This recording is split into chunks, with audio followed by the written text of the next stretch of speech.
Shalom! E aí, tudo bem com você? Olha só, você sabe o significado da palavra vencedor? Vencedor é aquele que vence a dor. E eu quero te convidar para você assistir esse podcast, porque você vai sair deles com toda a superação possível. Você vai vencer todas as dores e os desafios que foram propostos para a sua vida. Vencedor, aquele que vence a dor. E eu quero já declarar de antemão, você já é mais do que vencedor. Bora!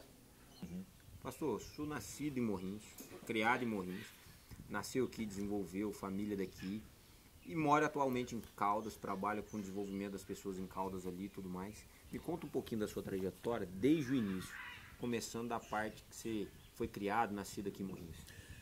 Olá, Ju, tudo bom? É bom estar aqui com você, obrigado pelo convite aí, tá?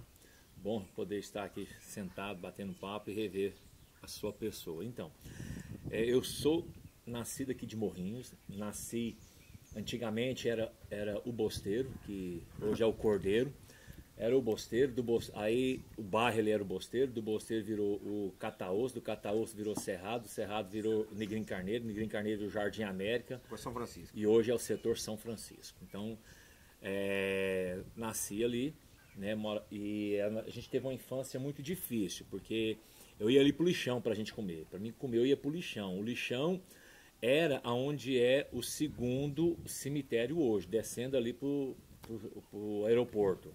Né? Ali era o lixão. Então, atual Granja ali hoje. Isso, atual Granja ali.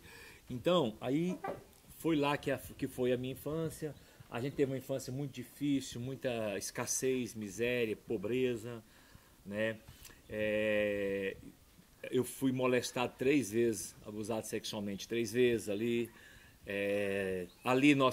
Eu trabalhava também de boia fria, né? Eu sempre fui muito desenvolvido fisicamente, né? Estruturalmente, massa óssea.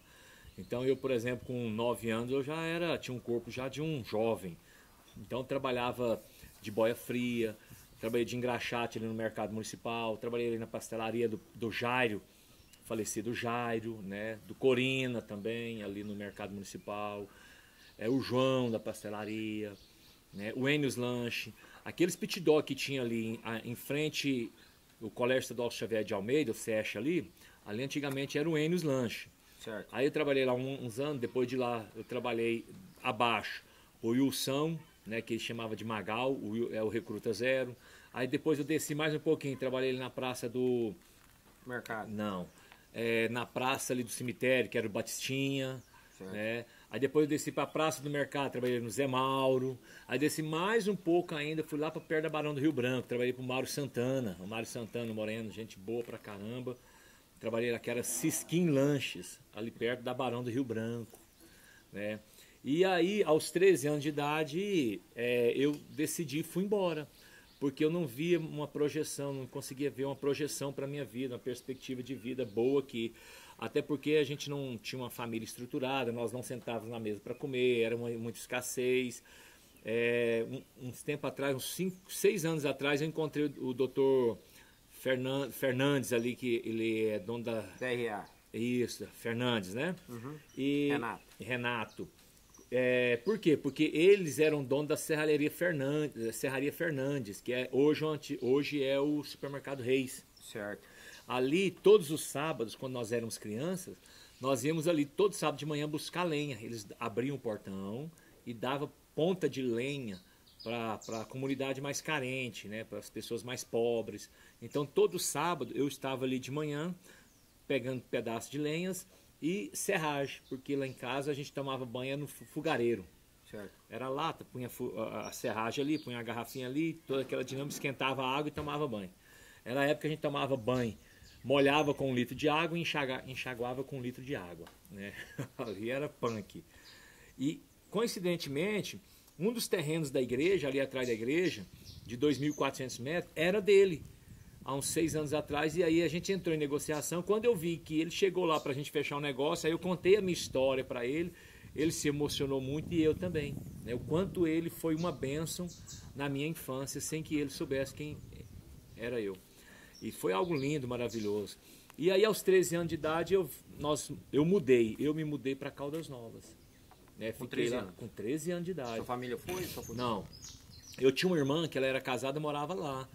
E aí eu fiquei 3 meses na casa dela.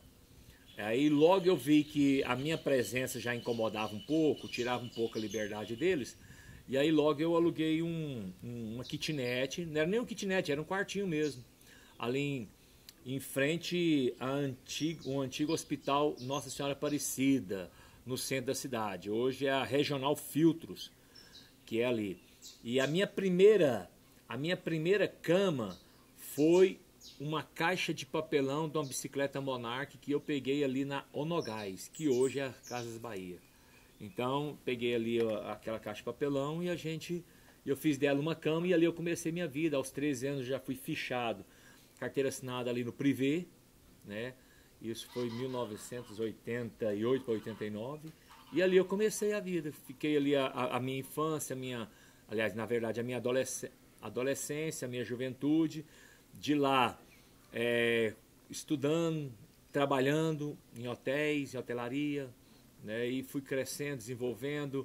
Depois, aos 17 para 18 anos, fui para Campinas. Depois eu voltei, fui para Belo Horizonte. Nós fomos trabalhar lá num projeto de reabrir uma panificadora, numa das avenidas bem movimentadas lá, se não me engano, a Avenida Jacuí, se não me engano. E ali nós ficamos ali um tempo bom, gostoso, mas aí logo eu retornei para Caldas Novas, né? Aí dei continuidade ao estudo, sempre estudando, né? Estudei contabilidade, depois estudei também ali gestão pública na UEG, e aquela luta de estudo, fiz científico também no Colégio Anglo, contabilidade ali foi no antigo, hoje já não existe mais, é o Colégio 7 de Setembro, né? Enfim, e hoje estou no último ano de psicologia na Faculdade Integra. Hoje, o que o senhor, contando essa jornada toda, a gente sabe que escassez, ou ela vem para te aniquilar, te matar, te sufocar, aniquilar seu crescimento, impedir você de expandir, ou ela vem para te fortalecer. A gente gosta muito de falar aqui sobre faturar na escassez. Faturar a escassez. A escassez, legal. A gente fala que é a mãe da oportunidade. Então é na escassez que a gente consegue encontrar as oportunidades. Se fosse para o senhor me dar conselhos agora sobre vários tipos de escassez que o senhor teve, desde uma escassez emocional, sim, uma escassez de alimento, sim, de oportunidade de crescimento, de emprego.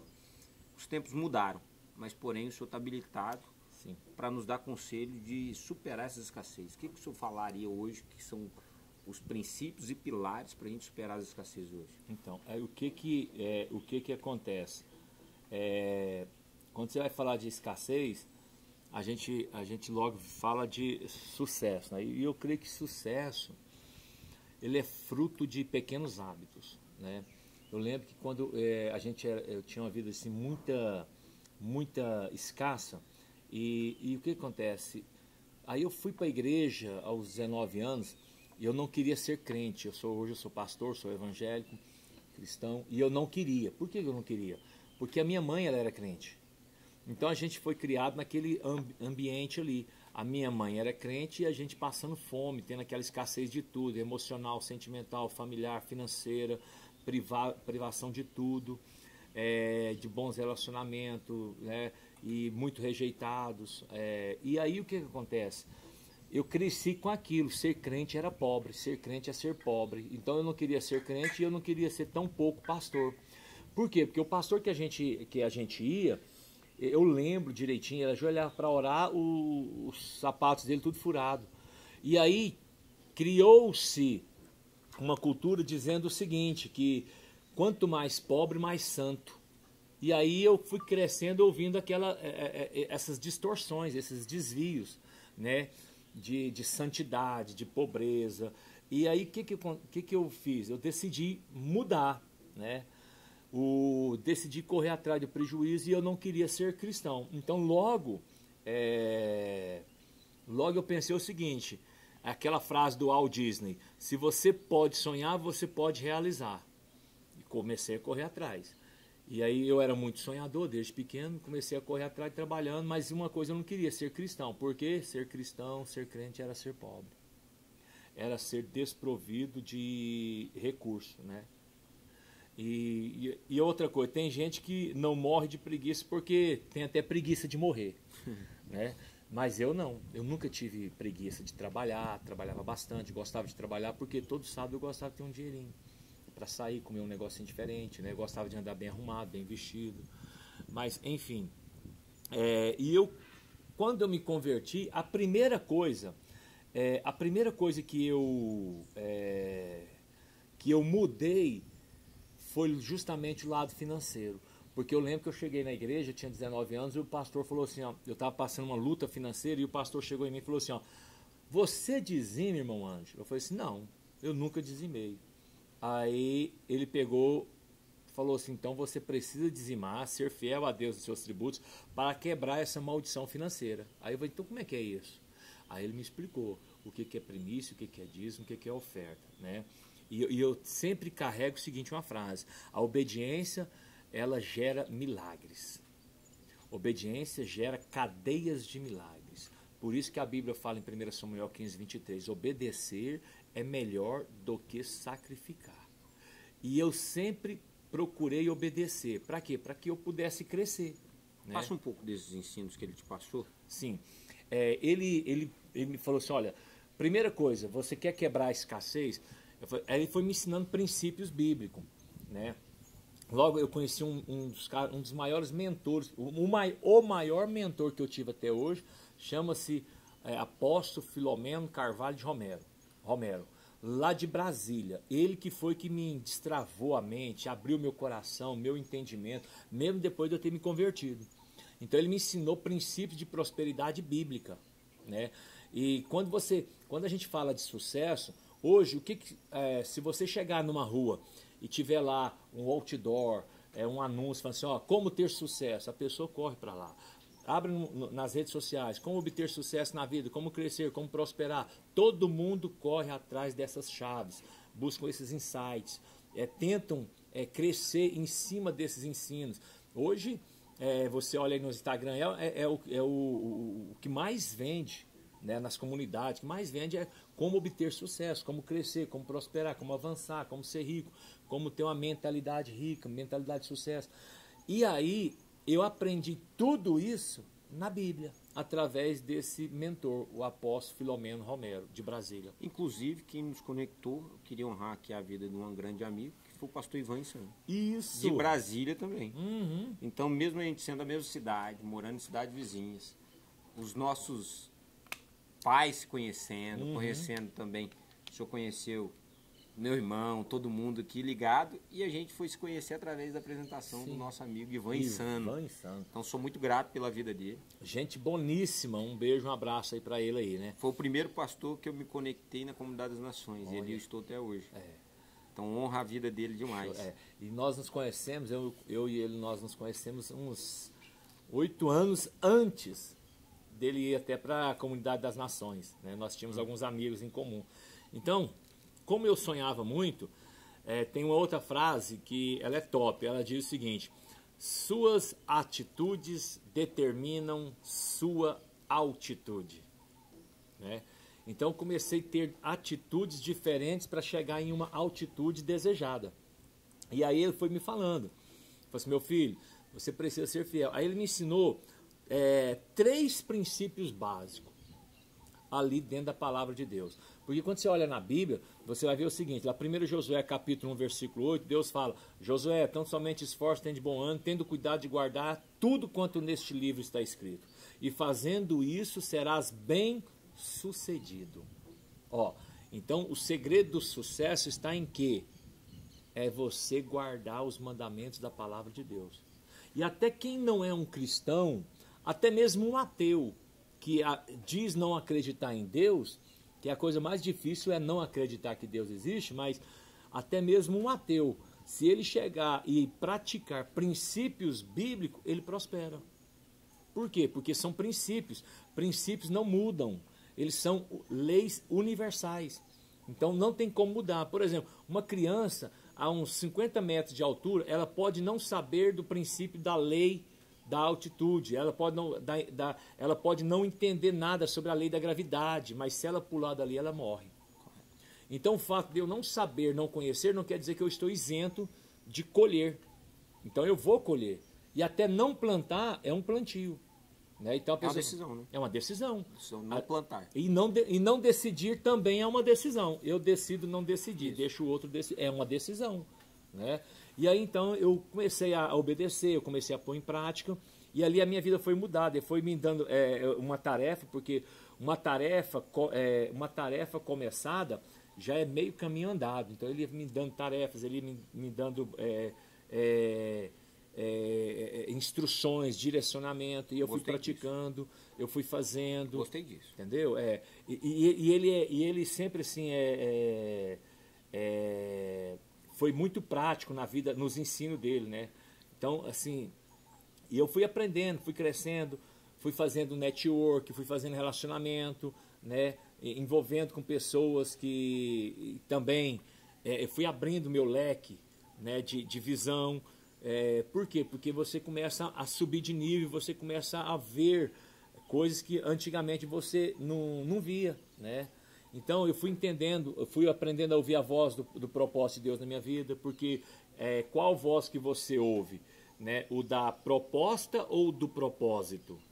Então eu fui ouvindo a voz do propósito. A proposta ela é mais rápida, mas no entanto ela dura menos, é passageira, momentânea, temporal. Então eu fui me apegando ao propósito de Deus, que foi através dele que eu fui crescendo como pessoa, como marido, porque quero deixar algo aqui bem claro, que prosperidade não é acúmulo de dinheiro, não é ter riqueza, né? Se você está aprendendo algo novo hoje, isso é prosperidade. Né? Se você tem bons amigos, é prosperidade. Se você a cada dia é um bom marido, um bom filho, um bom pai, um bom discípulo, um bom líder, isso é prosperidade. Né? Prosperidade não é somente relacionada a adquirir bens materiais, não é isso. Né? Prosperidade é você começar a ter sucesso em todas as áreas da sua vida, e não quer dizer sucesso financeiro. Né? É lógico que o acúmulo de riqueza, prosperidade financeira, bens materiais é consequência de princípios que a gente pratica, porque a gente vai chegar a isso, porque a Bíblia diz no livro de Provérbios 21, a tendência do homem perito é a riqueza e a abundância. Ou seja, tendência vem de quê? Aliás, tendência é algo que você trabalha e não tem como você fugir. Você vai pender, ser tendencioso àquilo. Então, o homem perito, a tendência dele é ser encaminhado para a riqueza. Então, se você é perito, é bom no que faz, cedo ou tarde vai abrir uma porta, uma oportunidade e você vai ser colocado diante dela. Né? Por isso que a Bíblia diz, viste um homem perito em tua obra, diante dos reis e dos grandes será colocado, não diante dos pobres. Então, ser perito é ser hábil, habilidoso, bom no que faz, expert no que faz. Íntegro. Entendeu? Íntegro vem de inteiro. É você ser inteiro, é você ser verdadeiro. Você não pode ser meia boca, você não pode ser mais ou menos, entendeu? E é sobre aquilo, né? Muitas vezes a gente fala sobre humildade, a pessoa leva sobre qualidade e até mesmo questão financeira. Se a pessoa é mais desprovida de financeira, ela fala, uma pessoa humilde. E humildade não tem a ver com as posses que você possui. Tem a ver com o que você é por dentro. Isso. E nem com o que você não possui, né? Porque você quer ver uma pessoa humilde, dê poder a ela. Você vai saber se ela é humilde ou não. E a pessoa só tem a oportunidade de falar de fato que ela é humilde quando ela tiver a oportunidade de demonstrar aquilo. Porque enquanto não tem oportunidade de demonstrar, todo mundo fala que é humilde. Humilde, isso. Todo mundo necessitado. Necessitado sempre vai ser humilde. Todo mundo fala que ele é fiel. Você olha, por exemplo, assim, a vida de José. José no Egito, né? Que foi o primeiro-ministro de Faraó. O que acontece? Ele pode falar que ele foi um homem fiel. Por quê? Porque ele ficou nu diante da sua patroa. Uma mulher linda, maravilhosa, tinha o poder de matar e destruir a vida dele, arrancou as vestes dele, a capa dele, induzia ele diariamente e ele sempre fugiu. E aí, ao ponto que ele foi prejudicado, foi lançado na cadeia, mas ele não se contaminou com ela, ele não foi para a cama com ela. Então ele teve a oportunidade de provar que era fiel. Então a pessoa vai ter a oportunidade de provar que é fiel, que é humilde, que é simples, diante de um acontecimento, né? Se você tem uma oportunidade de ser bem favorecido financeiramente em um negócio obscuro e você se absteve, beleza, tu é fiel. Entendeu? Mas até não ser provado, você não... Todo mundo fala que é humilde. Isso o JBF diz, a gente não se deve confiar em quem não passou pelo processo e não foi provado. Então, porque hoje as pessoas estão pulando etapas, né? Elas pulam etapas, né? Elas pulam etapas. E aí isso é um perigo para a vida delas, né? Porque a melhor coisa é o processo. Aí você deve confiar só em quem foi testado. Isso. Porque às vezes as pessoas querem desfrutar lá do auge, não, mas e eles esquecem de valorizar a caminhada, o processo, entendeu? Por quê? Porque é no processo que a gente é construído, é na caminhada que a gente é formado, lapidado, moldado, é ensinado, confrontado, aparado às arestas. Então a gente precisa valorizar mais os processos da nossa vida, né? E por quê? Porque Deus, Júnior, ele não precisa de muito. Deus precisa de pessoas fiéis. Fidelidade. Então a gente não precisa ficar preocupado em ser muito, em ter muito. Não, isso para Deus não é nada. Deus não surpreende com nada, nada, nada. Tá? Deus não surpreende com nada. E aí a gente pode, e quando Deus tem um plano lindo, maravilhoso na nossa vida, a gente nós podemos retardar, mas nunca invalidar os planos de Deus para a nossa vida. Né? A gente pode até retardá-los, demorar um pouco, mas invalidar jamais. Né? Jamais. Então a gente que é líder, a gente persiste, a gente insiste, mas a gente não desiste. Fica firme no propósito, tá? Fica firme, seja flexível, porque quem é flexível, ele se estende, né? Ele alcança metas, ele alcança seus objetivos, ele é uma pessoa maleável, né? Ele é uma pessoa que consegue atingir e sofrer menos, né? Então não pode ser muito enrijecido. Minha mãe falava o seguinte: meu filho, a vara entorta enquanto é verde. Se secar, acabou. O cipó só faz curva quando é verde. Né? Então, seja amolecido, sabe? Coração mole, tudo, tá? E não se preocupe com quem você era, né? Porque a gente tem que preocupar com quem a gente vai se tornar, em quem a gente está se tornando, tá? Pastor Ângelo, o senhor teve também vários e vários ensinamentos, vários e vários processos que o senhor aprendeu. Tem duas histórias que são histórias dignas de serem contadas, não que as outras não sejam. Sim, lógico. Mas duas histórias envolvendo a mesma pessoa, que é um filho do senhor. Sim. E eu gostaria que o senhor comentasse um pouquinho dos processos que o senhor passou e dos ensinamentos que o senhor tirou. Sim. De cada processo desse. Ainda o senhor está absorvendo os ensinamentos, mas o senhor já tirou e já pode testemunhar do que Deus tem feito. Me conta um pouquinho dessas duas histórias aí, que são histórias de impacto, que eu acho que são histórias dignas de serem contadas. Certo. Então, eu sou casado com a Michela Platão Moraes, né? Hoje ela também é pastora, administradora, ela é mentora, ela tem uma rede de mulheres muito bom, tem alguns trabalhos que ela faz com mulher, música, mulheres sábias e adoradoras, ela tem a rede de mulheres superpoderosas, ela tem Entre Elas e Deus, enfim. E tem uma filha de 25 anos, a minha primogênita, Tirza, tem um filho de 20 anos, o Jadiel. A gente passou por algumas experiências traumáticas, mas o fato de ser traumático não quer dizer que não seja instrutivo, né?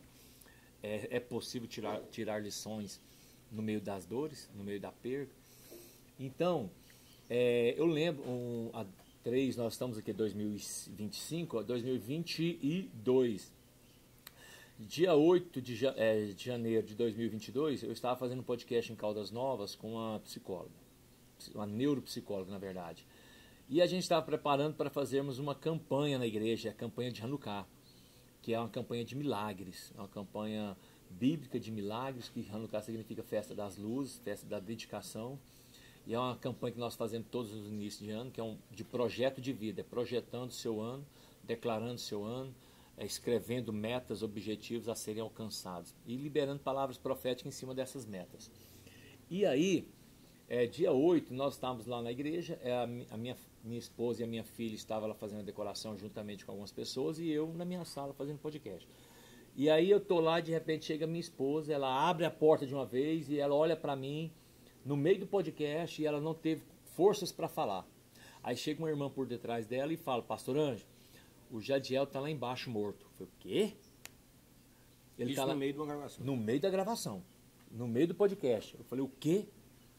Aí eu falei assim, aí tinha um rapaz que estava dando um suporte lá, eu falei assim: ó, desliga aqui tudo, cancela aí esse podcast e tal, esse episódio, eu vou lá ver o que aconteceu. E assim, sem alterar nada, desse jeito que eu tô aqui, veio uma unção sobre a minha vida, assim, me deu graça, me deu um domínio próprio, uma temperança. E eu peguei, então vamos lá. Cheguei lá, eu desci. Quando eu tô descendo, a minha filha vem de lá correndo, gritando. Passou por mim, nem veio, nem viu. E foi bem na porta da igreja, na primeira esquina após a igreja. Eu fui de a pé, olhei ele lá olhei aquele monte de gente lá, eu vi lá uma pessoa deitada no chão, um punhado de pessoas lá, outro filmando, fui chegando próximo. Quando eu ia me aproximando, as pessoas estavam filmando ele ali, falando: ó, tá vendo? Por isso que eu não gosto de moto, por isso que eu não quero moto, e esse aí já era e tal. Quando eu chego lá, muito sangue debaixo da cabeça dele, escorrendo na rua, o povo filmando ele com a perna dobrada, a perna quebrada, a moto dele estava arrebentada, e uma mulher que tinha batido, que ele colidiu com ela, estava lá do lado, chorando em desespero. A mulher estava à frente dele, e ele estava do lado, só atrás dela, mas do lado. E aí ela estava à frente, ela virou para a esquerda sem dar sinal. Ela estava do lado direito e virou para a esquerda. E ele estava do lado esquerdo da pista e bateu nela, deu 3 piruletas, capacete voou tênis. Quando eu cheguei lá, eu peguei ele no chão, morto. Ele estava morto. Sinais vitais. Sem sinais vitais, não estava respirando, os lábios dele estavam roxos. O rosto dele frio, a mão fria, sem pulso, nada. Cheguei para ele, coloquei as 2 mãos desse jeito aqui no peito dele e eu falei para ele: espírito de vida, sai desse, espírito de morte, sai desse corpo agora. Entra nele o espírito de vida eterna. E eu falei isso, quando eu vou levantar, ele faz assim, uau, e vomita sangue. Mais ainda. Aí saiu aquele sangue preto, pisado, saiu da boca, saiu do nariz, saiu do ouvido e saiu da cabeça onde tinha quebrado. Ele deu 2 traumatismos cranianos, ele perfurou os 2 pulmões, ele perfurou a pleura dele, ele teve 2 cortes profundos no fígado e ele quebrou o fêmur. E teve um corte profundo na testa. E aí chegou, logo após isso, chegou o SAMU, chegou o bombeiro, pegou, cortou a calça dele, imobilizou a coxa dele, colocou ele e levou para a UPA. E nisso eu entrei para dentro da igreja para orar, tirar um tempo de oração. Eu tirei ele 10 minutos de oração e logo quando eu acabei de orar, eu e mais 2 amigos nossos, eu comecei a chorar bastante. Chorei. E eu chorei, ele deve ter chorado uns 5 minutos, acabei de chorar, o médico me liga. Senhor Ângelo, eu falei: o senhor que é o pai de Jadiel? Sim. Aqui é o doutor, acho que é o doutor Herbert, inclusive aqui é de Morrinhos. O senhor precisa dar um pulo aqui na UPA urgente. Eu falei: o que foi, doutor? O seu filho está rebaixando. Aí eu falei: o que é isso, doutor? Aí ele falou assim: olha, nós estamos perdendo todos os sinais vitais do seu filho. Eu falei: estou indo aí, doutor. Cheguei lá, aí quando eu peguei uma carona, cheguei lá, minha esposa já tinha ido, um irmão me deu a carona, me levou até lá, eu cheguei lá, eu lembro que eu entrei pelo fundo, estava muito tumultuado ali à frente, aí uma médica me chamou, uma conhecida nossa, e falou assim: pastor Ângelo, o caso de Jadiel está gravíssimo. Eu falei assim: eu sei, doutora. O médico me ligou falando que ele estava rebaixando, né? Eu falei assim: piorou. Eu falei: piorou, doutor? Piorou. Eu falei: como piorou? ele deu crise convulsiva. Eu nunca vi isso acontecer com essa violência. E quem falou isso para mim foi um médico intensivista e uma médica intensivista que trabalhavam ali no SAMU, que estava fazendo plantão lá no dia. Que são acostumados a essas recorrências. E para eles nunca tinham visto aquilo. E aí, o que a gente podia fazer, nós já fizemos. Tiramos uma tomografia da cabeça, do crânio dele. E aí o que acontece? Ele está lá e não tem mais o que fazer aqui. Aí a minha esposa antecipou, falou assim, então vamos para uma escola, um hospital particular. Aí a médica falou assim, olha, não adianta levar para uma unidade particular, porque os melhores médicos da cidade estão aqui hoje. Muita sorte do seu filho, eles estão aqui hoje. E foram eles que fizeram o acolhimento. Então tá bom, e aí? Aqui não tem mais o que fazer, ele pode vir a óbito a qualquer hora. Aí a minha esposa falou, então vamos levar para Goiânia. Aí ela falou, para Goiânia ele pode não chegar lá vivo. Porque não, o corpo dele, remover o corpo dele do jeito que está aqui agora, vai ser pior. Aí eu preciso que o senhor decida, o pastor Anjo. Aí eu falei assim, bom, vamos para Goiânia. Aí ela falou, então o senhor é obrigado, o senhor tem que assinar a documentação e o senhor precisa pegar e chamar toda a comitiva, assina, fala e responsabiliza pelo translado dele. Assim eu fiz. Ela falou, o senhor tem que ir com ele também. Eu vou. E aí, prepararam ele, colocaram aquela manta térmica nele, entubar, ele já estava entubado, tomando bolsa de sangue. E aí, o que eu fiz naquela hora, quando ele saiu de dentro do hospital? Filmei ele. Eu tenho filmado aqui até hoje. Eu comecei a filmar ele desacordado, tudo. E aí eu comecei a liberar a palavra de bênção sobre a vida dele. Jadiel, desperta, o Senhor é contigo, Deus é contigo, você vai sair dessa, estou aqui do seu lado. Sempre falando com ele e filmando, né? Entramos na ambulância, levamos, ficamos lá. Enfim, ficou 13 dias em comas lá. Sabe o que é que você chegar numa UTI e os médicos com a pranchetinha atrás e não olhar nos seus olhos, olhar para baixo e falar, pai, você tem alguma fé em alguém ou alguma coisa? Eu falei, tenho. Então é o momento agora da gente se apegar a um Deus ou a uma fé ou a uma religião. Eu falei, não, então tá bom, doutor, vamos nessa. E assim eu fiz. Aí entrava lá nada. Um dia, 2 dias, 3 dias, 4 dias, nada. E detalhe, nós estávamos com a campanha de Hanukkah em Caldas Novas acontecendo. Eu ia, ficava com ele, visitava ele na UTI, voltava, fazia o culto. Ia no outro dia, voltava, e assim foram 8 dias consecutivos. Quando foi no último dia da campanha, ou no 8º dia, eu falei assim, Deus, eu não aguento mais isso aqui, ver meu filho assim, ó.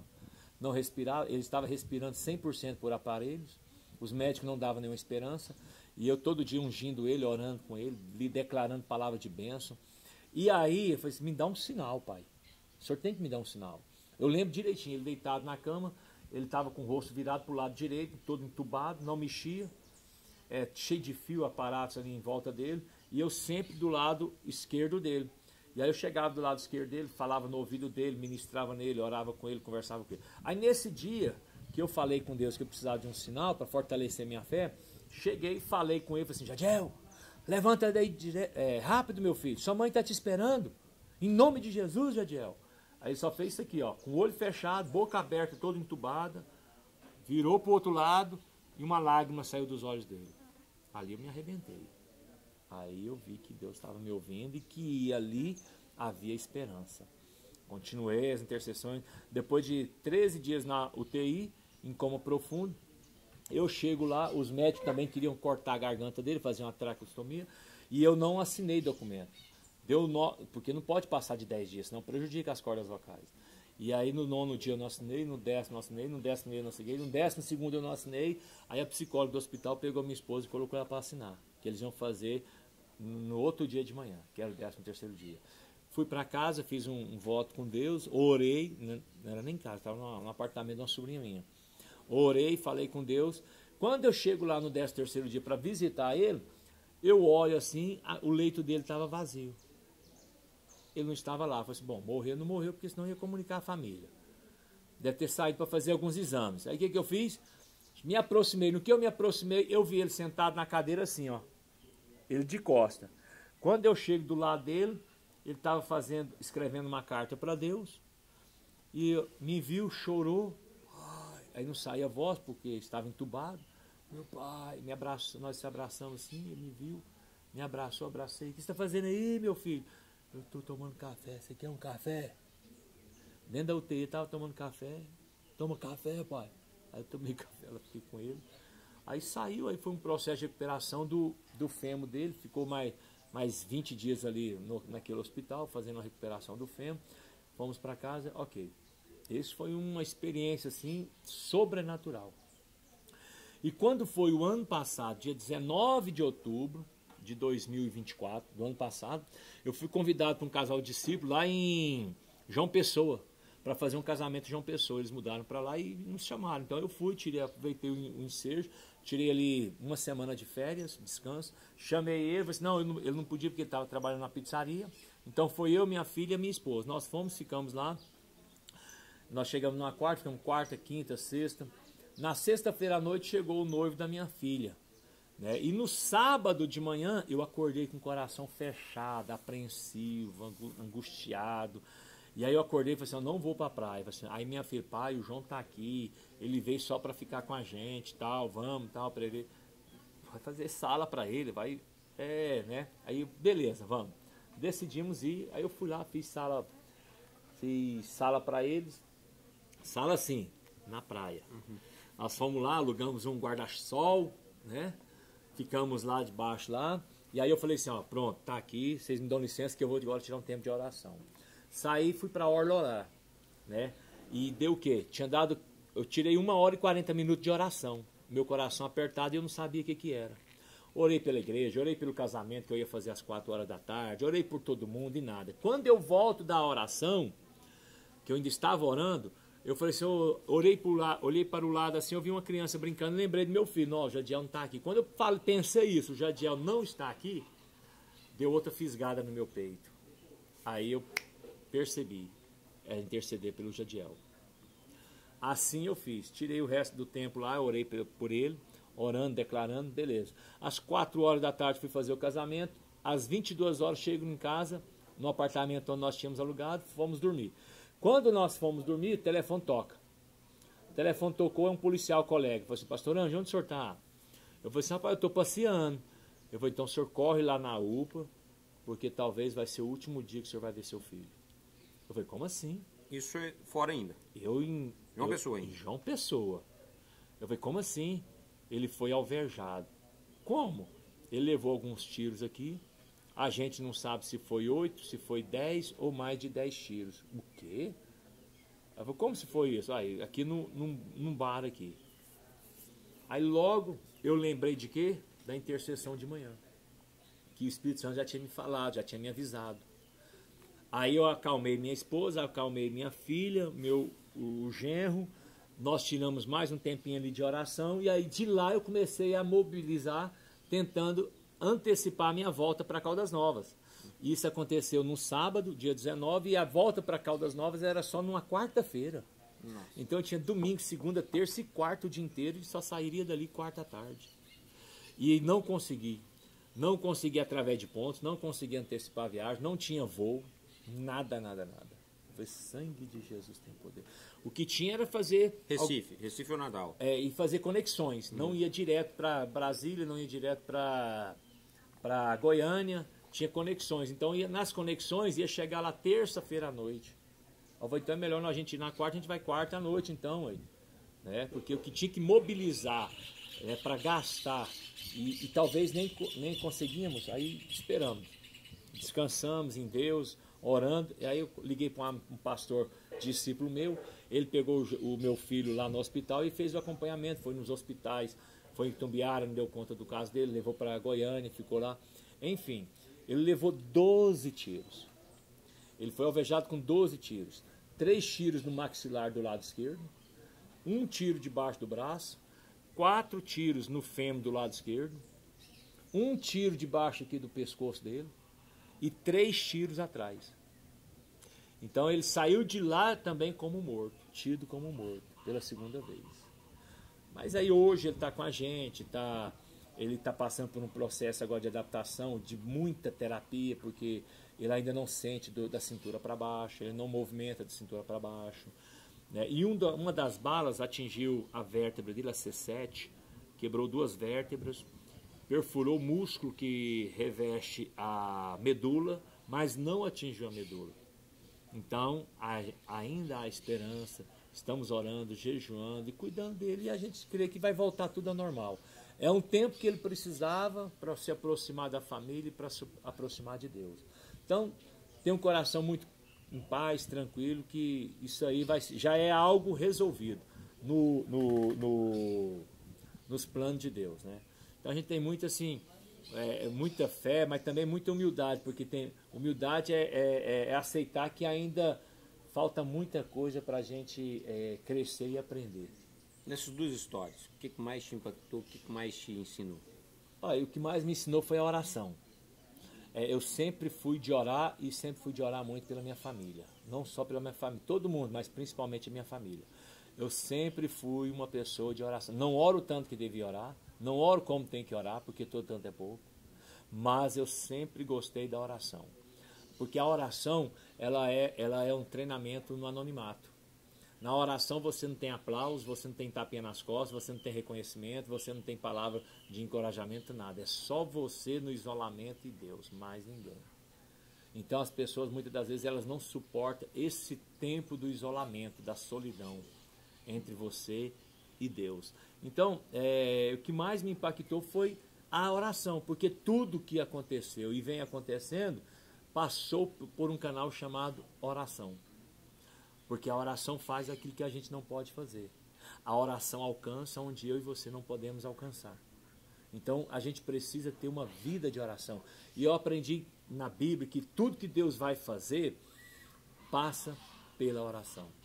E se você olhar, Juntos, se você olhar a vida dos discípulos, olhar a vida de Jesus, os discípulos de Jesus, eles viram Jesus ressuscitar os mortos, curar os leprosos, os enfermos, o surdo, o mudo, paralítico, multiplicar pães, transformar água em vinho. Eles viram de tudo. Eles presenciaram todo tipo de milagres. Mas qual foi a única coisa que eles olharam para Jesus e falaram: nos ensina a fazer isso? Foi a oração. Eles chegaram para Jesus e falaram assim: mestre, nos ensina a orar. A única coisa que eles pediram para Jesus ensinar foi: mestre, nos ensine a orar. Porque eles sabiam que se a gente aprender a orar, a gente vai conseguir alcançar todas as demais coisas. Por isso que Tiago, capítulo 4, versículo 1, fala assim: ó, pedis e não recebeis, porque pedis mal. Tem muita gente que pede, mas pede mal. A gente precisa aprender a pedir. A gente precisa aprender a orar. Por isso que Jesus diz em Marcos 11, 23, porquanto tudo que pedirdes em oração, crendo que se fará como foi pedido, assim será feito. A oração é a chave. Então, isso me ensinou muito e reforçou mais ainda a importância da oração. É isso assim que para mim não abro mão. Sabe, a todo tempo orando, falando com Deus, orando em línguas estranhas, orando com entendimento, orando no Espírito, mobilizando a igreja a oração, sabe, despertando as pessoas, vamos orar de madrugada, orar de manhã, orar à tarde, né? Porque a gente precisa estar conectado com Deus, e uma das maneiras de estarmos conectados com Ele é a oração. Certo, impactante. E o senhor vivendo tudo isso, passando por todos esses momentos, outros processos também que o senhor passou, que de certa forma também impactaram a vida do senhor, a gente vai falar um pouquinho de um acontecimento que foi recente. Eu tive o privilégio de subir em um top e ver o senhor subir na montanha pela primeira vez. E eu queria saber, depois de o senhor passar tantas coisas, viver tantos milagres, tantos acontecimentos, escutar tanto a voz de Deus, a montanha ainda te impactou? Ou como que foi sua experiência na montanha? Qual que era a sua expectativa em subir? Como que foi seu encontro com legendários? E o que a montanha trouxe de experiência e ensinamentos para o senhor ali? Então, vamos lá. Para mim, foi algo que marcou muito. Primeiro, assim, ó, eu já fui assim, marcou por quê? Porque quando falou da montanha, a gente vê muita gente falando muita coisa sobre a montanha, sobre legendários, né? Quero até começar abrindo parênteses aqui. Legendário não é de Deus, legendário é para destruir igreja, legendário é isso, legendário é para aquilo. E aí eu falei assim, caramba, então você já vai com um pré-conceito, um conceito pré-concebido ali, né? E quero deixar bem claro que legendário é de Deus. é um instrumento de Deus para fortalecer a igreja. E acima de tudo, e o mais importante, é para trazer a masculinidade à tona. Sabe, o papel do homem, o papel do cabeça, do sacerdote, o papel do varão, do alfa, é despertar essa responsabilidade que estava adormecida, que está sendo muito bombardeada nos dias de hoje, a masculinidade. Hoje parece que você falar que é homem, que é macho, que é alfa e gosta de mulher, já é um preconceito. Eu sou macho, é um preconceito. Eu gosto de mulher, é um preconceito. Então, hoje está difícil, né? A contracultura está difícil. E aí, eu fui assim, bom, eu vou lá, alguma coisa eu vou aprender. Só que eu fui também com algumas resistências pessoais. Em que sentido? Em que sentido? Primeiro, eu nunca acampei na minha vida. Eu nunca armei uma barraca na minha vida. Eu nunca posei no mato na minha vida. Posava em cima do telhado lá de casa, quando era criança, porque minha mãe queria bater na gente. Aí eu dormia em cima do telhado para fugir da surra. Mas no outro dia ela pegava, porque eu achava que apanhava só à noite, mas durante o dia apanhava também. Né?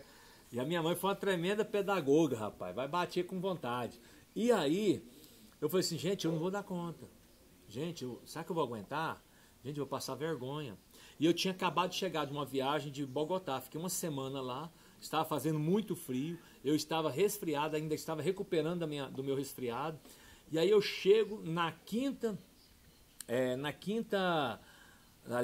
no domingo à noite, e aí na segunda-feira de manhã eu já levanto lá para as 9 horas, mal tinha arrumado a minha mala, a minha mochila para subir a montanha, faltava um punhado de coisa e eu preocupado, mania de perfeccionista. O que eu vi? Meu Deus, o que eu levo? Uns falavam, leva tudo, outros não leva nada, outro leva pouco. Segue a lista. Segue a lista. E a lista não tinha chegado até mim, porque eu estava viajando. E aí quando eu cheguei no Brasil, eu peguei a lista. Aí eu tinha um colega que me ajudou também, né? O Clarino, um parceiro, me ajudou, me orientou, disse, segue a lista é essa. Nossa, eu não tenho isso, Clarino, eu estou aqui em Bogotá, vou te arrumar isso, te emprestar isso. Então ele me deu né, o que eu pedi, ele me ajudou. Mas não passava detalhes, né?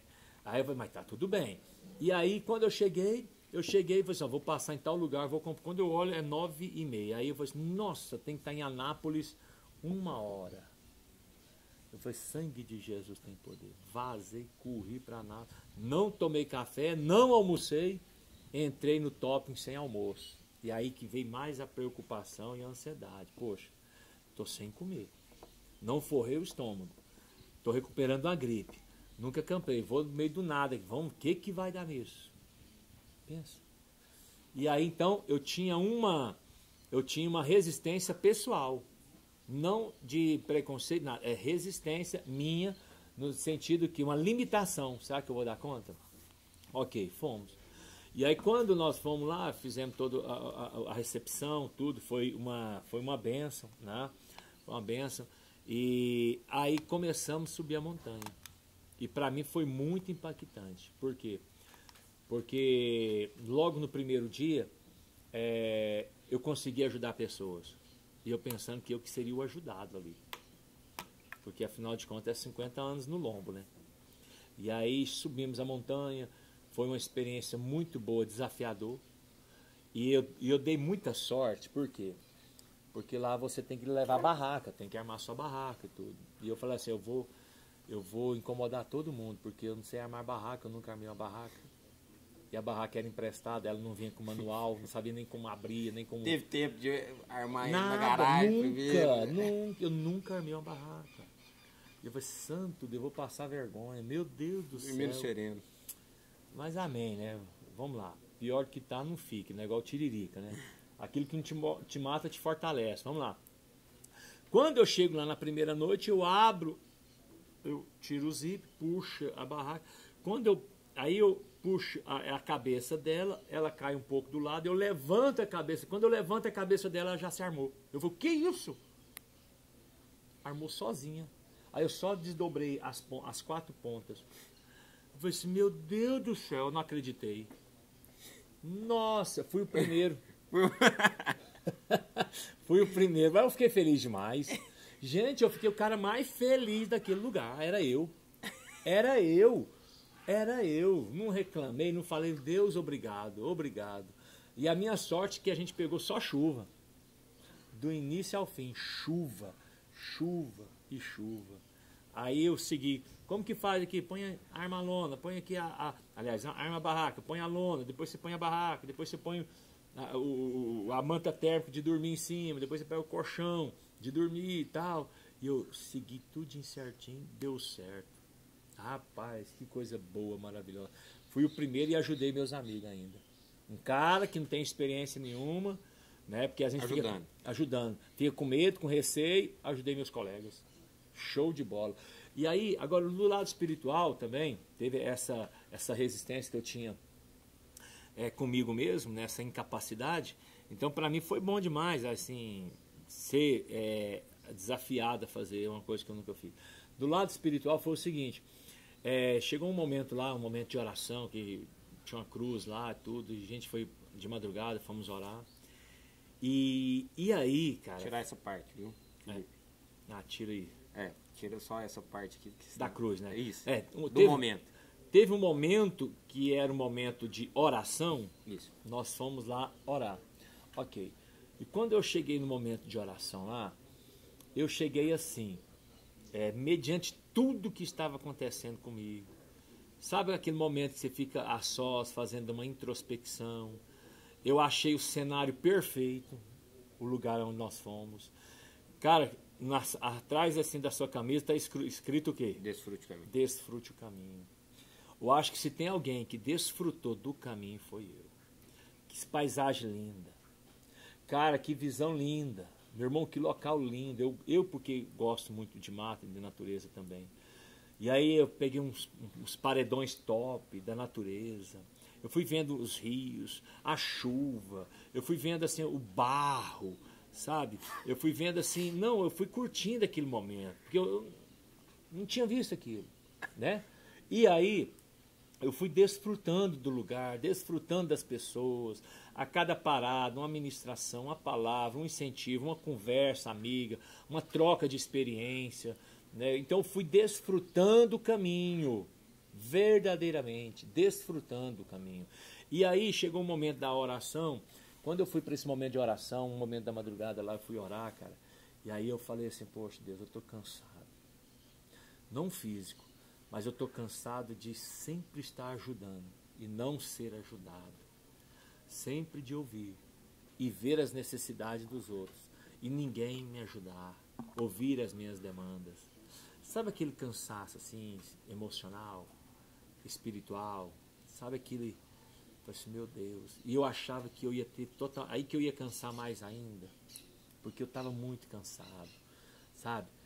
Vindo da jornada eclesiástica, da jornada do pastoreio, sabe? Das demandas do dia a dia, da luta com o acontecido com meu filho, sabe? Meu Deus, muita coisa acontecendo, muitos projetos assim que tiveram que parar, e colocar em stand-by, para que eu possa agora dedicar esse novo projeto com meu filho e tal. E aí eu fui para esse momento de oração assim. E aí eu cheguei lá orando, e aí eu comecei a chorar, eu chorava. E aí teve um momento de ministração, onde chegavam uns, abraçavam os outros, dando suporte, um apoio, uma palavra amiga, uma palavra, sabe, de conhecimento. Mas para mim não chegava ninguém. Aí eu falei assim, até aqui, Senhor. Até aqui, sabe? Aí eu abri o olho assim, chegava alguém do lado do amigo e abraçava, e eles oravam juntos, choravam. Aí eu fechava, aí eu vi um outro chorando também, eu olhava, tinha um outro aqui, aí eu olhava o outro da frente, eu olhava o outro lá da frente, eu olhava aqui de trás, aqui e tal, aquela coisa linda, aquele mover lindo, e eu, todo mundo em minha volta. Aí me levou mais a chorar mais ainda. E quando estava para terminar esse momento, chega uma pessoa do meu lado. Eu não sei quem era. Como eu estava chorando muito, cabeça baixa, eu só vi que ele estava com a chinela havaiana branca. Branquinho. Eu só vi o branco da chinela havaiana. E uma bandeirinha do Brasil assim, ó. Só.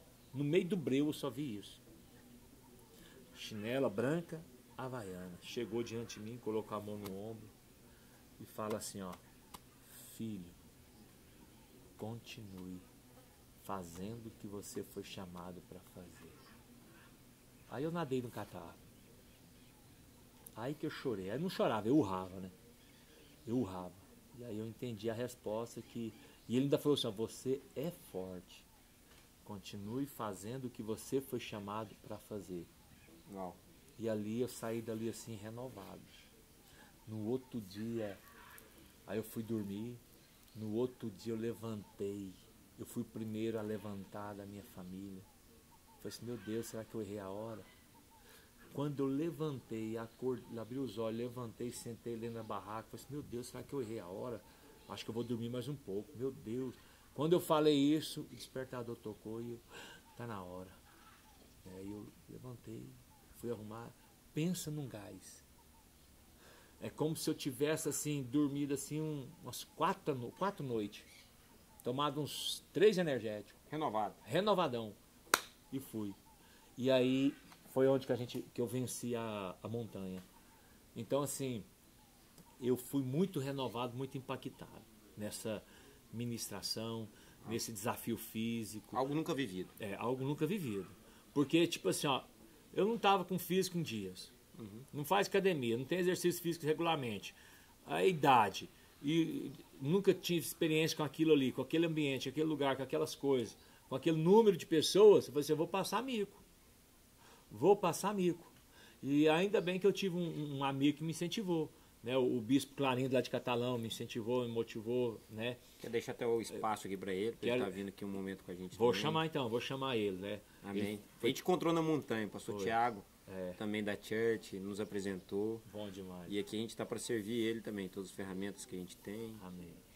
Então, até quero abrir um parênteses aqui, é o seguinte, se você é legendário, se você já foi, viu a importância que foi para você, motive, incentiva, invista, dedique naqueles que ainda não foram. Por quê? Porque é uma virada de chave tremenda. Em alguma área, porque talvez até você que é um líder religioso, né? Talvez você é muito bom no espiritual, mas tem alguma coisa na sua alma, alguma coisa no seu físico ali que você vai aprender.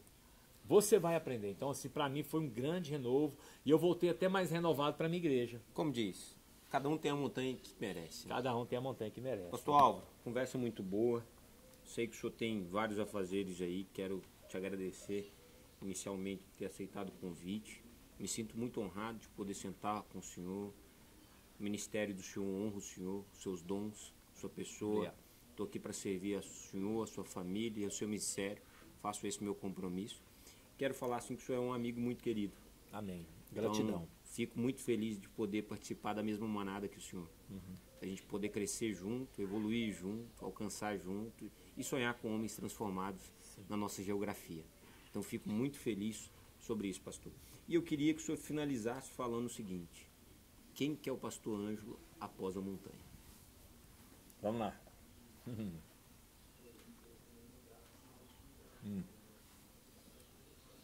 Pastor Ângelo após a montanha, ele é uma pessoa mais preocupada principalmente com a minha classe, os homens. Por quê? Porque lá eu pude ver muitos homens que eles estavam ali por um fio. Por um fio. Alguns compartilharam comigo, deram testemunho, falaram assim, olha, a minha esposa falou, a última chance é os legendários. Já tinha saído de casa, ou uns já tinham separado. Tem um testemunho que me impactou bastante, de um senhor lá de Brasília. Ele estava com a arma, ele só iria sair, acabar o legendário e iria suicidar, tirar a própria vida. Um homem bem sucedido. E aí ele deu testemunho que a montanha mudou radicalmente a vida dele, salvou a vida dele. Então eu vi o quanto a nossa classe masculina ela precisa ser alcançada urgentemente, porque às vezes a gente foca mais nas mulheres, um vaso mais frágil, não mais fraco, mais frágil, né? Mais emotivo, mais sensível às crianças, e não está errado, não está errado, mas eu vejo que a gente precisa focar mais nos homens. Isso me acendeu uma luz, um sinal de alerta. Nós precisamos mais investir nos homens. Os homens estão muito largados, ao Deus dará. É aquela famosa frase, paternidade. E os legendários, eles proporcionam isso, essa paternidade, esse acolhimento com os homens. Amém, pastor. Fico muito feliz. O senhor tem minha ajuda também, Amém. meu serviço, minhas ferramentas, nessa missão. O senhor não está sozinho, afinal. A família não fica para trás. Fica não, jamais, ninguém. Então, família não abandona a família. Família. Então a gente é uma família aqui. Obrigado mais uma vez. Tamo junto. E foi uma tarde de grande aprendizado. Amém. Obrigado, por senhor. tudo. Espero ter falado alguma coisa útil aí. Amém. Vamos ter vários e vários episódios. Vamos, tamo Amém. junto. Obrigadão, senhor. Aú! Au!